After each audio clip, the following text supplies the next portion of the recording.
Hi, good morning, everyone. We will start our free webinar about the student pathway at exactly 10 a.m. So you can share our live via Facebook and in Zoom, and later we will start at exactly 10 a.m. Thank you so much.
Hello, good morning, everyone.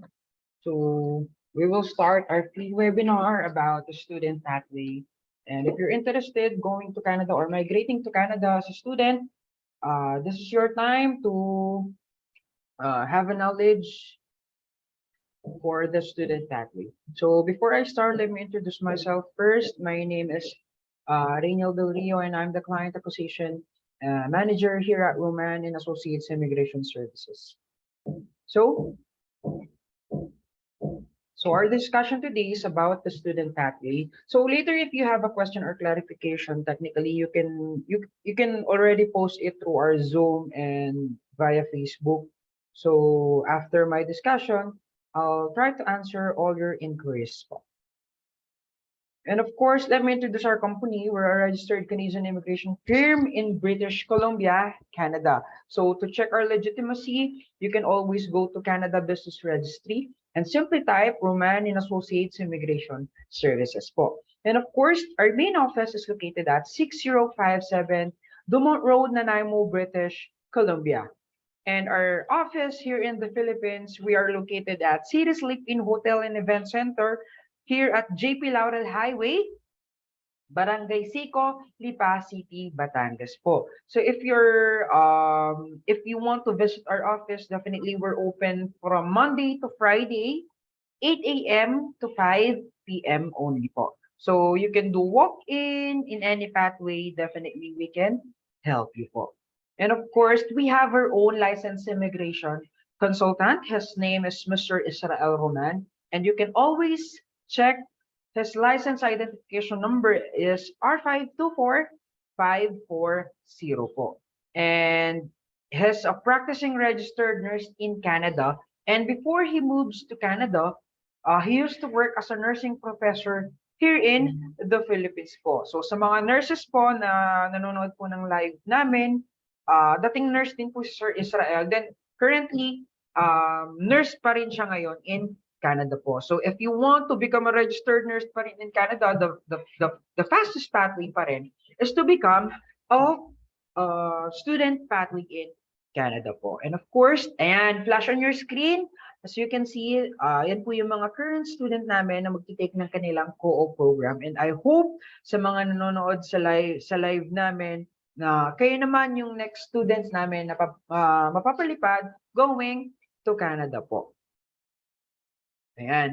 Of course, I know naman, some of you have a different reason. Bakit nga ba Canada yung napili natin for employment, for education, or kung ano man yan, kung travel man yan, or visit lang talaga. So, the first reason na I can give you why you need to choose Canada is the home of the world's top academic institution and universities po. So definitely, if you want to become a student pathway in Canada, Canada can offer you the best education po. And of course, you can gain work experience, setting them up for a promising future. I know one of our goal or one of the main reason kung bakit natin gusto mag-ibang bansa, not in Canada specifically, but kung saan man bansa tayo pumunta, is we want to give the best future for our family. And of course, ayan, specifically for the student pathway, after the completing of your studies, you can work and may be eligible to apply for a permanent residency. I know not some, but all of you, if you're interested applying to Canada, the main goal is to become a permanent resident in that country. So you don't need to go back to the Philippines. So sabi nga ng iba, babalik na lang sila sa Philippines for the vacation and everything, but they want to settle in Canada na mismo. And of course, as I mentioned, here at Roman and Associates Immigration Services, we can help you to reach your dream. And of course, and in student pathway, we have 3 different intakes. The first intake, we have the September, and that's the fall intake. Second intake, we have the January, and that's the winter intake. And we have the third intake, and that's the summer intake. So to give you an idea, most of our clients are choosing, it's either the fall intake or the summer intake. Why? As Filipinos, we're not comfortable with the winter weather. So technically, kaya maraming Filipino ang nagtitake ng fall and summer intake is para at least maka-adjust agad sila sa climate in Canada. Kasi one reason naman talaga, if we want to settle in Canada, is baka mahirapan agad tayo mag-adjust if ever na winter intake or winter weather po yung papasukin po. So most of them, fall intake or summer intake. But definitely, depende naman po yan sa inyo. If you want to take winter intake, fall intake, or summer intake, it depends on you. Or it depends on the availability of the program you choose on the school na papasukan po natin. And of course, the first thing na kailangan natin i-ready for the student pathway, bukod sa budget, is we need to look for a school po. Here at Roman and Associates Immigration Services, we have several partner schools po. So if ever, ano nga po ba yung advantage? If ever na ang mapili niyo pong school is our already partner na po. Unang-una, madali po yung communication namin with them. So for the assisting of your offer letter or letter of acceptance, madali na po namin sila maka-coordinate po dahil we're partner na nga po with them. So the first school na partner na po ni Roman and Associates Immigration Services is we have the Steinberg College, we have the Georgian College, Pancho College, Coast Mountain College, Niagara College, Durham College, Humber College, Okanagan College, Centennial College, Saskatchewan Polytechnic, Sheridan, Selkirk College, and many more po. So if ever yung napili niyo pong school is already our partner, as I mentioned a while ago, mas madali yung communication namin with them po. But don't you worry, kahit po hindi namin partner school, yung napili yung school, definitely, we can still help you to get all your documents needed and everything. So, wala pong magiging problem if ever na yung napili yung school is not our partner po. And of course, ayan, I know some of the students here are already familiar with the IELTS or International English Language Testing System po or the IELTS nga po. Our company, Roman and Associates Immigration Services, is already partnered with the 9.09 or IELTS Review and Tutorial Center po. So if ever na yung school na napili po natin is nagre-required po sila ng IELTS and you're hesitant na baka hindi kayo makapasa, definitely you can take your review at 9.09er na po. And ayan, 9.09er LIPA is already located na din po dito sa aming office. As I mentioned, sa City Slip Inn, Tambo lang po kami. Beside, actually malapit kami sa may Airbase LIPA lang po.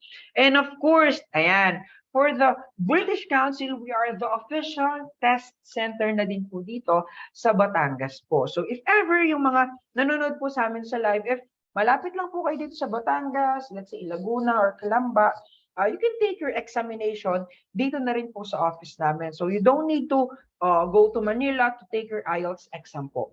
If needed po ng school na pipiliin natin. As I mentioned, not all the school naman po is requiring you to get an IELTS po. And of course, and for the student pathway, sino nga po ba yung mga eligible for this?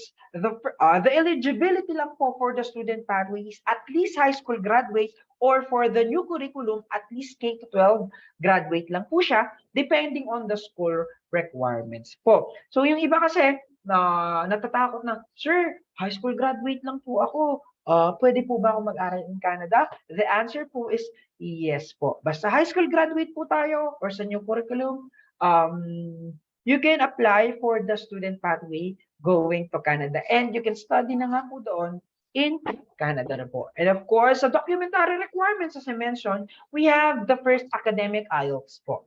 But it depends on the school and the program, as I mentioned a while ago din po. So nakadepende yan sa school and program na mapipili po natin. If yung school na napili po natin is not requiring you to get an IELTS, definitely you don't need to get an IELTS image. But for applying for a permanent residency, technically, you will take an IELTS din. Pero mas maganda if ever na hindi pa naman need, doon na lang tayo mag-take in Canada na mismo. Pwede po yun. And of course, for the school records naman po, kailangan i-ready lang po natin lagi ang ating TOR and diploma po.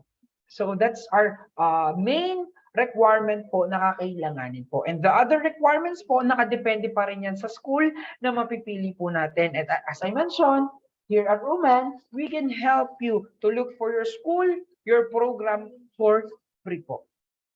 And of course, let's proceed with the post-graduation work permit or the PGWP. I know some of you then are already familiar with the PGWP or the post-graduation work permit. So, to give you an idea, ito, one of the kailangan talaga natin malaman is ano nga ba itong PGWP na to.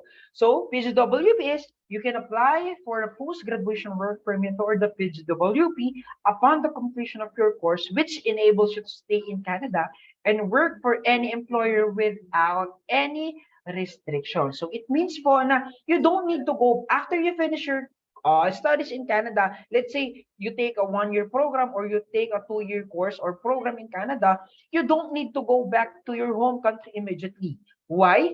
Because Canada will offer you a PGWP. If ever nga po na 1 year po yung course or program na take po natin, the equivalent of the PGWP na mabibigay sa inyo is equivalent to 1 year din po. So it means you can work full-time for 1 year in Canada. But if you will take a 2-year course or 2-year program in Canada, the PGWP, the maximum PGWP that Canada can offer you is the 3 years PGWP. It means you can stay in Canada for 5 years po. 2 years on study, and 3 years for your working permit. And during your, if you're already working in Canada, 1 year working in Canada, you may be eligible to apply for a permanent residency. So if ever na you will become a student pathway in Canada, you have a lot of chance to become a permanent resident in their country, and you don't need to go back in your home country.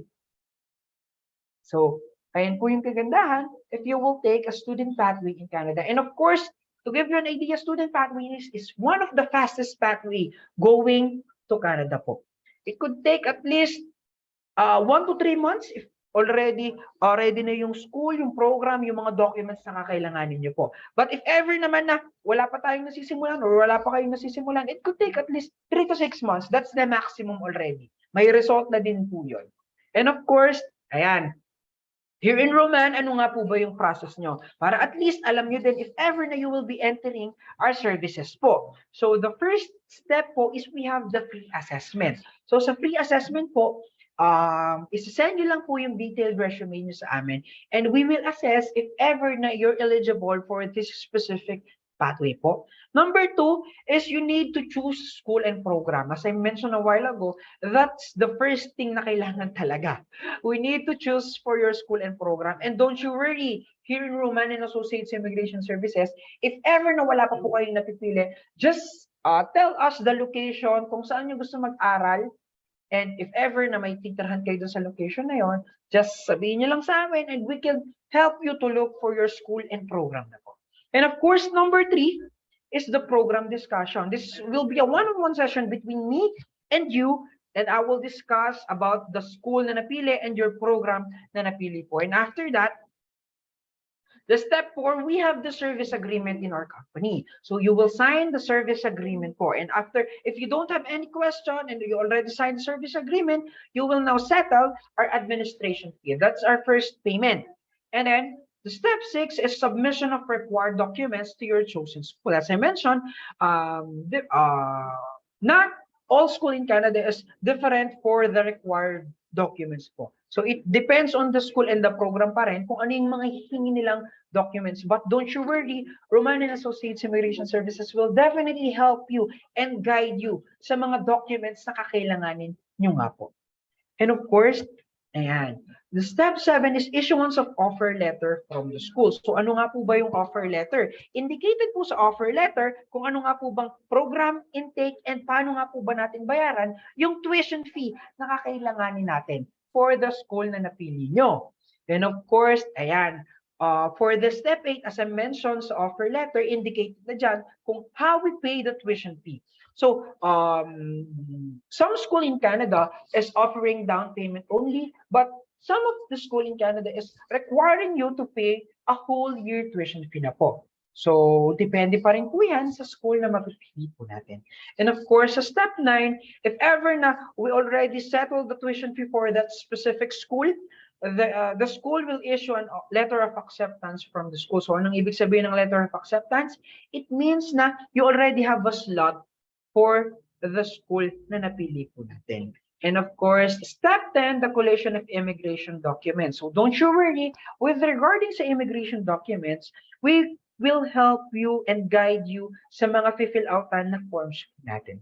So you don't need to worry about it po.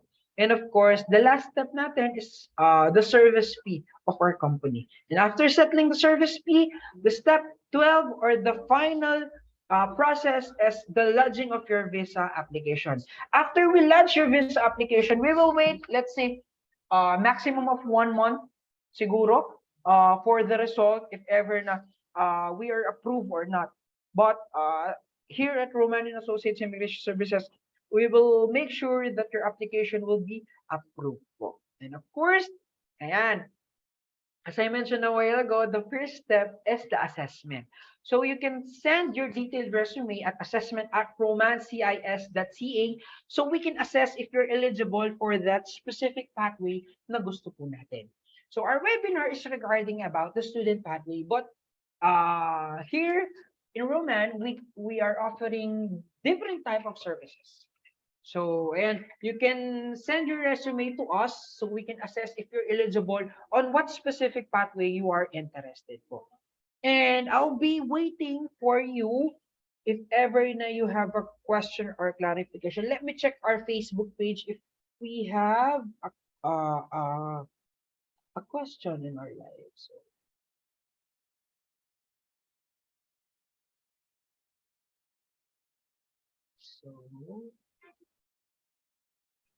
So, and I'll be here if ever na you don't have any questions or clarification. I'll stay here until 10:20 if ever na you have a question po. So you can post your question or clarification right now po.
So we don't have any question or clarification coming from our viewers. So and you can follow us on our social media accounts in Facebook so you're updated with our current movement of the company. So Roman Canadian Immigration Services.